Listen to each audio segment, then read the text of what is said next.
Querida vicepresidenta, querida Carmen, querido Fernando, secretario de Estado, José Andrés, la verdad es que en el Instituto Cervantes estamos muy ilusionados con esta exposición y con estos actos que han surgido del trabajo y la colaboración con el Ministerio de Cultura, Acción Cultural Española, con la Secretaría de Estado de Memoria Democrática y con los equipos de cultura del Instituto Cervantes. Para nosotros era fundamental recordar a Galdós y era fundamental tampoco no repetir. Ha habido acontecimientos importantes, ya el Ministerio de Cultura organizó una gran exposición en la Biblioteca Nacional. Ahora nosotros queríamos añadir otra perspectiva, la visión de Galdós no solo como un gran escritor, sino como un referente democrático, como el gran referente para la democracia española durante muchos años, por sus obras, por su lucha contra el absolutismo y contra la intolerancia, pero también por su compromiso cívico, por su apuesta por los valores democráticos que son el respeto a la igualdad, la fe en la educación y la esperanza en transformaciones sociales que hagan un mundo cada vez más justo. Y hemos utilizado la poesía como hilo conductor en recuerdo a que María Zambrano muy pronto, en medio de la guerra civil, de la guerra española, pues convirtió a Misericordia de Galdós en el eje, en la raíz de su razón poética, su gran mirada sobre la filosofía contemporánea. Y después, pues el grandísimo poema de Cernuda, dístico español, al final de su vida en el exilio, donde decía que hay muchos españoles que no queremos vivir en una España intolerante, queremos vivir en la España liberal, cervantina, humanista, que imaginó Galdós en sus libros. Bueno, otros muchos poetas como Rafael Alberti, como León Felipe, admiraron a Galdós. En la exposición es muy emocionante ver ejemplares del jovencísimo Juan Ramón Jiménez mandándole sus primeros libros firmados al maestro de la cultura y hemos querido utilizar la perspectiva de la poesía para fundar la realidad de una esperanza en el patriotismo civil que busque la igualdad y que busque el respeto a la diversidad y el respeto a la libertad, en vez de polarizar hacia los extremos degradando la convivencia, apostar por un pacto que nos ayude a convivir. Y yo me callo ya porque quiero que sea Galdós el que le hable a la vicepresidenta con dos fragmentos, uno a través de la voz de Ana Belén. Es un fragmento de Tristana, donde Saturna y Tristana imaginan lo que puede ser un país que respete a las mujeres, y el segundo fragmento, en la voz de Carmelo Gómez, es el descubrimiento de ese nacionalismo cívico, de ese patriotismo cívico que tiene que ver con el respeto a la gente que se levanta todos los días a trabajar y a sobrevivir, y no con la oquedad de la gente que se cree más importante que la mayoría de sus ciudadanos. Yo creo que hemos preparado los vídeos, vicepresidenta. Dejamos a Ana Belén y a Carmelo Gómez y después tienes tú la palabra. Gracias.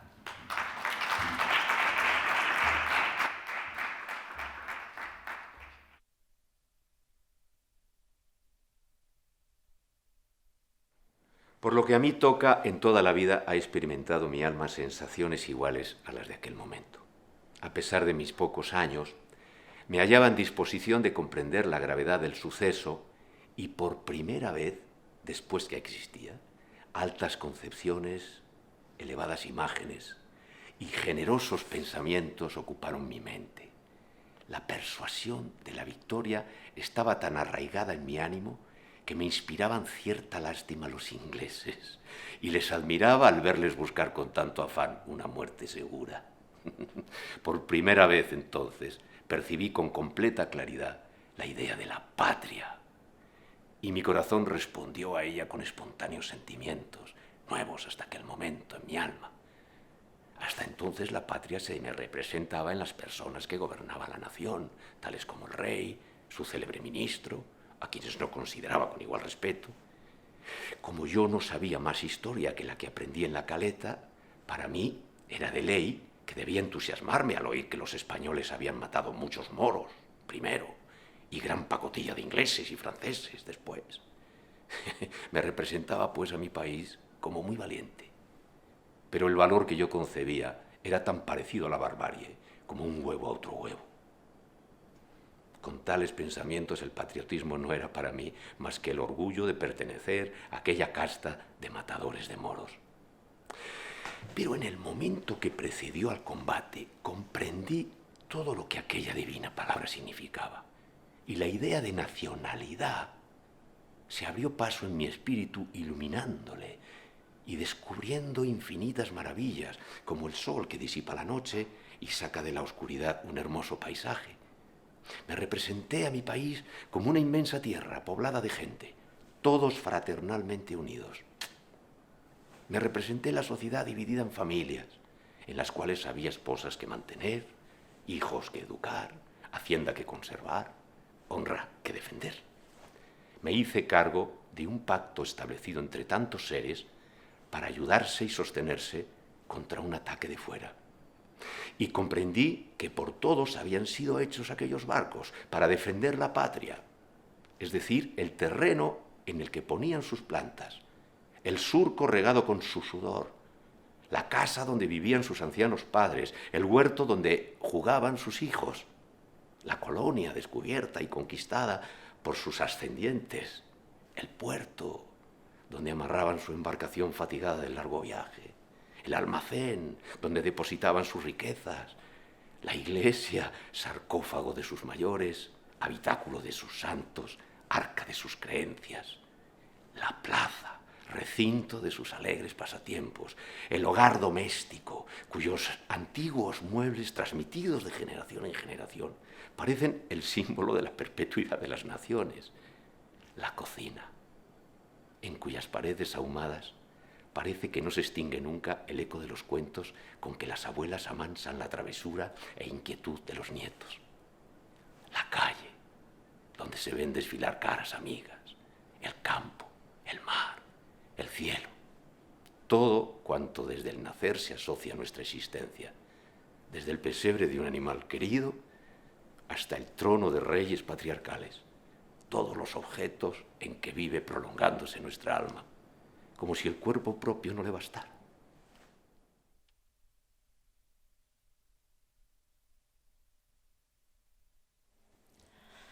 Ay, no, señorita, no pensaba tal cosa, replicó la doméstica prontamente. Siempre se encuentran unos pantalones para todo, inclusive para casarse. Yo me casé una vez y no me pesó, pero no volveré por agua a la fuente de la vicaría. Libertad, tiene razón la señorita, libertad, aunque esta palabra no suena bien en boca de mujeres. ¿Sabe la señorita cómo llaman a las que sacan los pies del plato? Pues las llaman por buen nombre libres. De consiguiente, si ha de haber un poco de reputación, es preciso que haya 2 pocos de esclavitud. Si tuviéramos oficios y carreras, las mujeres, como los tienen esos bergantes de hombres, anda con Dios. Pero fíjese, solo 3 carreras pueden seguir las que visten faldas. O casarse, ¿qué carrera es? O el teatro, vamos, ser cómica, que es buen modo de vivir, o no quiero nombrar lo otro, figúreselo. Pues mira tú, de esas 3 carreras únicas de la mujer, la primera me agrada poco, la tercera menos. La de en medio la seguiría yo si tuviera facultades, pero me parece que no las tengo. Ya sé que es difícil eso de ser libre y honrada. ¿Y de qué vive una mujer? No poseyendo rentas. Si nos hicieran médicas, abogadas, siquiera boticarias o escribanas, ya que no ministras y senadoras, vamos, podíamos, pero cosiendo. Calcula las puntadas que hay que dar para mantener una casa. Cuando pienso lo que será de mí, me dan ganas de llorar. Ay, pues si yo sirviera para monja, ya estaba pidiendo plaza en cualquier convento. Pero no valgo, no, para encerronas de toda la vida. Yo quiero vivir, ver mundo y enterarme de por qué y para qué nos han traído a esta tierra en que estamos. Yo quiero vivir y ser libre.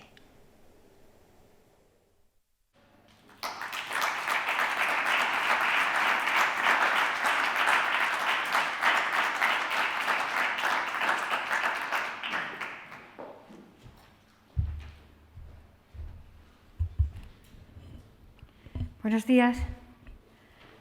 Empezaré por agradecer a Carmelo y a Ana Belén que hayan puesto con sus voces, con sus imágenes, prestigiosas por demás en nuestro mundo cultural, los textos de Galdós esta mañana aquí.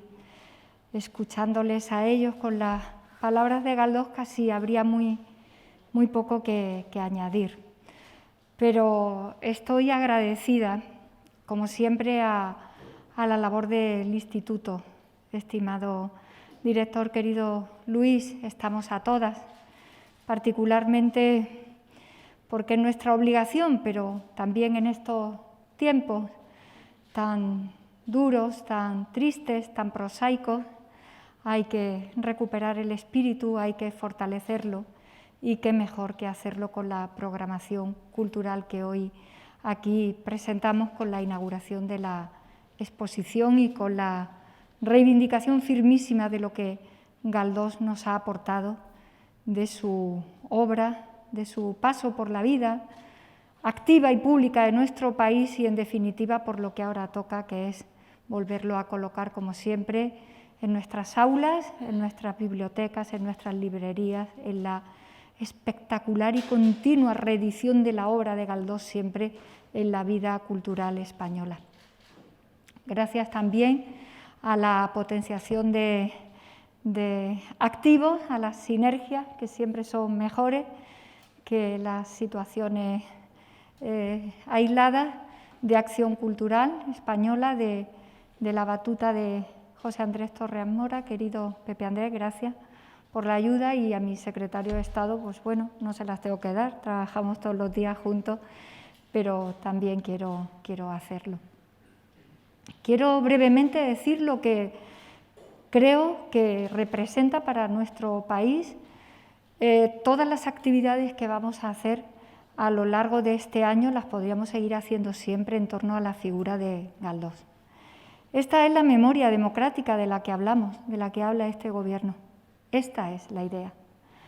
Destacar, poner en valor todas las figuras que de manera espectacularmente conocidas y prestigiosas, como es la obra de Galdós y su vida, pero también de toda la serie inmensa por millones de compatriotas que a lo largo de más de 2 siglos han procurado una España mejor, una España diferente, una España con luces, una España moderna, una España abierta. Esta es la idea de la memoria democrática. Como ven, la puesta en valor de todo ese largo espacio donde figuras destacadas como Galdós han entendido siempre que cuando hablábamos de nuestro país, y cuando al hablar de nuestro país hablábamos de nuestro pasado y utilizábamos la palabra patria, estábamos hablando de algo inmenso, de algo generoso, ancho y grande, como decía también el propio Cernuda para recordar a Galdós que le gustaba.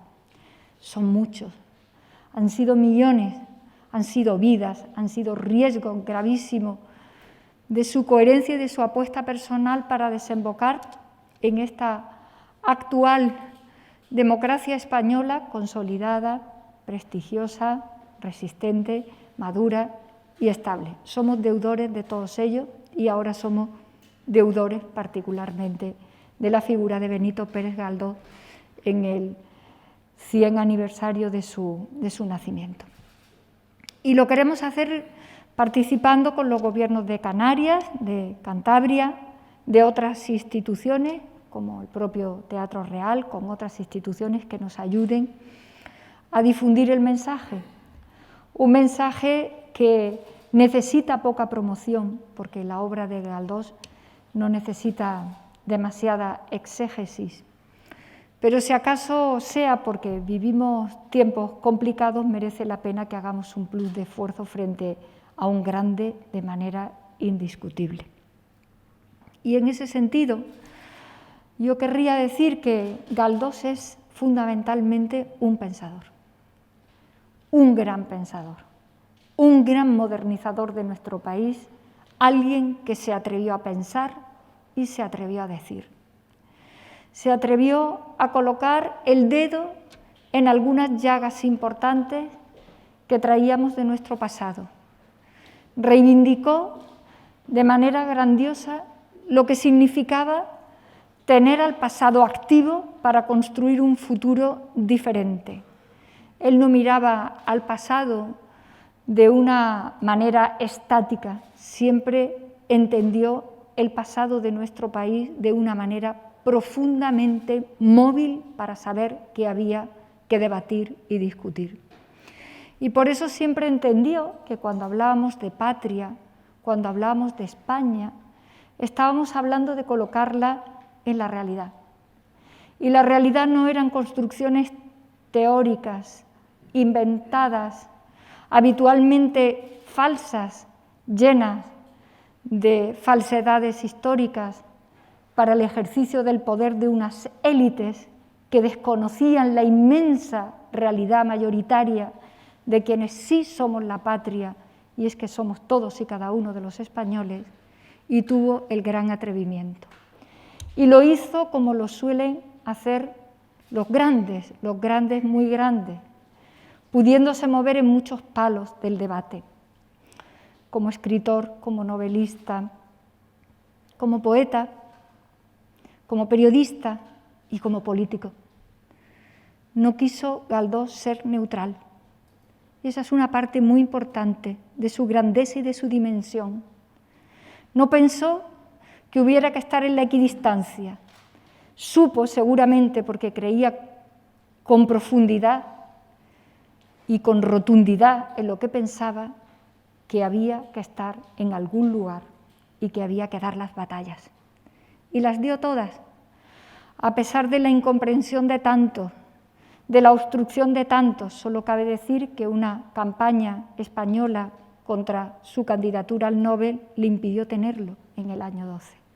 Galdós es un Nobel de verdad de este país. Y como calificó a alguien en los medios de comunicación cuando murió, un muerto inmortal. De eso da cuenta, como decía antes, la reedición constante de sus obras, en todos los momentos que hemos tenido que atravesar en este país. A Galdós lo ha leído el pueblo español continuamente. Independientemente de los momentos y de la promoción, incluso de la oscuridad que supone cultural y educativamente pasar por una dictadura tan negra como la que tuvimos que pasar. Como recogían las crónicas de su tiempo, lo acompañó el pueblo en su entierro, sin necesidad de grandes fastos institucionales. Seguramente para cualquiera de nosotros nos resulte muy fácil concluir que Galdós llevaba razón. Y Galdós llevaba razón cuando entendía que este país se tenía que enfrentar a algunas de sus grandes cuestiones, que habitualmente tapiaba para no entrar en ellas, pero que siempre beneficiaban a una sociedad todavía estamental, plagada de élites y de castas que no hacían caso ni miraban a la inmensa mayoría de españoles que eran, como decía en las palabras suyas puestas en boca de Carmelo Gómez, la patria de cada día, de cada minuto, que es la vida cotidiana de la gente, el salir adelante, el tener que salir adelante en la vida. Para eso ya decía Aristóteles que hacía falta el Estado, que para eso hacía falta organizarnos en Estado, para poder salir adelante en busca del mejor bien común, que es la felicidad también de todos. Vamos a reivindicar la apertura que hizo de todas y de cada una de esas llagas, la cuestión religiosa, la cuestión del nacionalismo, la cuestión social, la situación de las mujeres en este país. Se habló con los grandes fuera de España, porque veía a una España que se abría al mundo, que se abría a Europa. Sus interlocutores no eran pequeños, fueron todos los escritores importantes, coetáneos. Supo ver también con atino casi de rastreador intelectual y cultural quién despuntaba y quién valía en la literatura y en el debate público de nuestro país. También Galdós era alguien que atinaba continuamente y participó en política. No fue un intelectual que pensara que la intelectualidad tiene que correr siempre por esos espacios de pureza, donde no se contamina con la realidad, que es el destino que compartimos todos como compatriotas en el momento que nos toca vivir, que nos puede tocar en cualquier lugar y te puede tocar con la fortuna de ser un gran escritor, de ser un gran pensador como era Galdós. Por eso para el Gobierno de España es una obligación principalísima todas las actividades de Galdós a lo largo y a lo ancho del tiempo y del territorio donde lo podamos volver a recordar y poner en el debate. Galdós terminó entendiendo que solo había una salida para el patriotismo cívico, para la verdadera patria, que era construir igualdad. Construir igualdad, que es la única manera de incluirnos a todos, de incluirnos con la libertad de cada cual, que por cierto conjugadas son libertades en plural.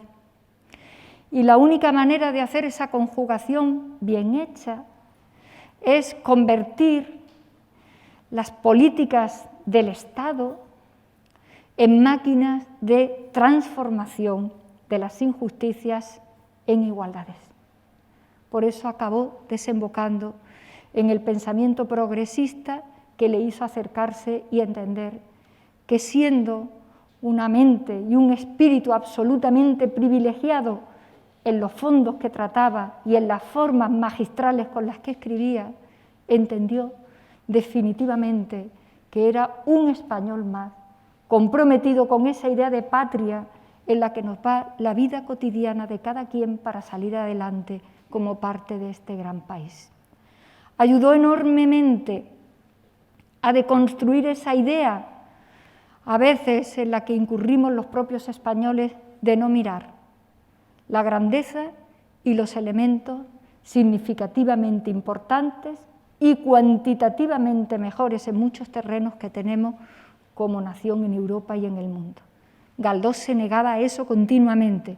Algunos de sus discursos políticos bien podríamos algunos de nosotros subirlos a la tribuna en estos momentos. Nos haría falta un Galdós en estos momentos que recogiera una parte importante de las cosas que nos acontecen. Galdós se negaba a esta cierta fórmula a la que nos vemos abocados una y otra vez de segarnos la hierba en nuestros propios pies los españoles. Y era una grandísima reivindicación de confianza en su país, en nuestro país.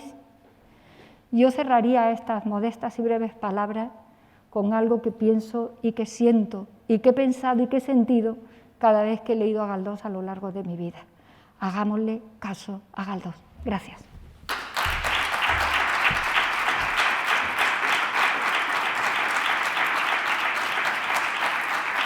Thank you.